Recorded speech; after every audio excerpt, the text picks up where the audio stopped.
Assalamualaikum warahmatullahi wabarakatuh. Perkenalkan, nama saya Syari Mutakin dengan nomor NPM 212121108 dari kelas A Bahasa Indonesia, dosen pengampu pagi Ahmad Ginanjar. Saya akan memaparkan materi dari makalah yang telah saya buat, yaitu dengan yang berjudul Masa Awal Mataram Kuno. Mataram kuno didirikan oleh Raja Sana. Ia kemungkinan adalah seorang Raja Galuh yang berasal dari Jawa Barat, yang kemudian dipindahkan paksa ke Jawa Tengah karena kerajaannya diserang oleh Raja Purbasora pada tahun 717.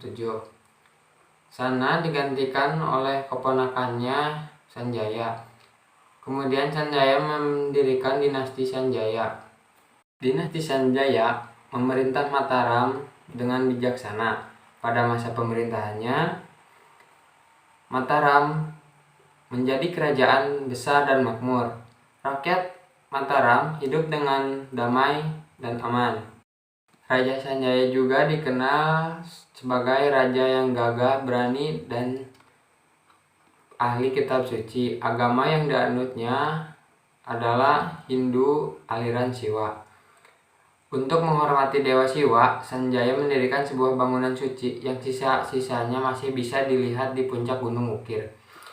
Di samping itu, ia juga mendirikan candi Hindu, seperti Candi Dieng dan Candi Gendong Songo Unggara Jawa. Sanjaya digantikan oleh putranya yang bernama Rakai Panangkaran. Oleh Rakai Pangkalan, Rakai Warak, dan Rakai Burung sebagai Raja Mataram. Namun hanya ada sekitar data tentang masa pemerintahan mereka. Ada dugaan bahwa mereka merupakan penguasa lemah sehingga supremasi kekuasaan di Jawa Tengah pindah ke tangan dinasti Sailendra. Dinasti Sailendra merupakan keluarga bangsawan yang muncul di Jawa Tengah pada masa pemerintahan Rakai Panangkaran. Tidak diketahui apakah mereka adalah penguasa kerajaan tetangga atau kerajaan bawahan Mataram kuno. Perkembangan kekuasaan dinasti Sailendra yang beragama Buddha di bagian selatan Jawa Tengah akhirnya menggeser kedudukan dinasti Sanjaya yang beragama Hindu di bagian tengah Jawa. Pada abad ke-19, Rakai Pikatan dari Mataram kuno membentuk kesepakatan dengan Raja Samaratungga dari dinasti Sailendra. Mereka setuju untuk menggabungkan kedua kerajaannya. Runtuhnya kerajaan Mataram kuno.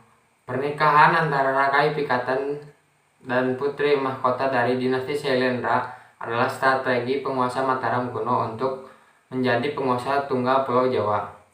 Oleh karena itu, ketika Raja Samaratungga wafat, Rakai Pikatan menggagalkan maksud Pramowadani untuk menyerahkan tahta dinasti Sailendra kepada adik tirinya Balaputra Dewa.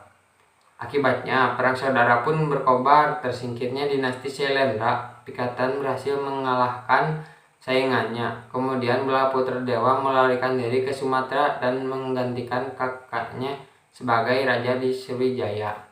Pengganti Rakai Pikatan adalah Rakai Kayuwangi. Dalam pemerintahan, ia dibantu oleh Dewan Penasihat yang juga bertindak sebagai pelaksana pemerintah. Dewan ini dipimpin oleh seorang Mahapati. Setelah pemerintahan Rakai Watuhumalang, Mataram dipimpin oleh Dyah Balitung yang merupakan Raja Mataram kuno yang paling terkenal di bawah raja. Tempatnya 3 jabatan penting yang disebut Mahamantri. Mahamantri itu adalah Rakyan Hetuhino sebagai tangan kanan raja, ditambah 2 pejabat lainnya, yaitu Raikan Satuhalu dan Raikan Sirikan. Raja Balitung berkuasa hingga tahun 910. Ia kemudian digantikan oleh 2 orang yang tidak lama berkuasa, yaitu Sri Maharaja. Kemunduran Mataram kuno, pengganti Tulodong adalah Rakai Wawah. Selama masa pemerintahannya terjadi banyak kekacauan di sejumlah wilayah kerajaan Mataram kuno. Di saat yang sama, ancaman dari Sriwijaya terus mengintai Mataram kuno. Keadaan semakin memburuk setelah kematian sang raja akibat perebutan kekuasaan di istana. Akhirnya pengganti Rakai Wawa yang bernama Empu Sidok mengambil keputusan untuk memindahkan pemerintahan dari Jawa Tengah ke Jawa Timur. Sekian pemaparan materi dari makalah yang saya buat. Terima kasih. Wabillahi taufiq wa hidayah. Wassalamualaikum warahmatullahi wabarakatuh.